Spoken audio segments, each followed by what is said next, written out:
Бид хэтэрхий завгүй байна. Магадгүй орчин үеийн хэм маягаас хамаарч үз болох юм.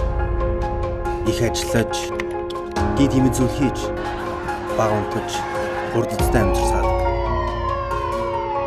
Нэг л үр дүнгүй, хэтэрхий их дуу чимээтэй, сэтгэл санаа докторгүй. Нэг л буруу санагдахгүй юм гэж юу?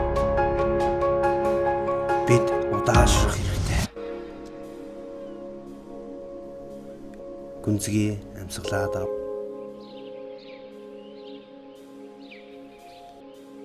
Бага зүйлдээ сэтгэл хангалуун бай.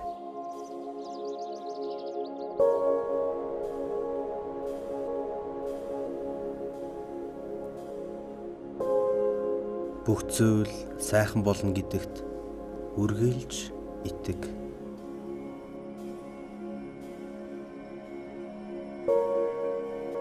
Бид хаач байсан, хинч байсан, юу ч хийж байсан амрах цагийг өөртөө гаргах хэрэгтэй.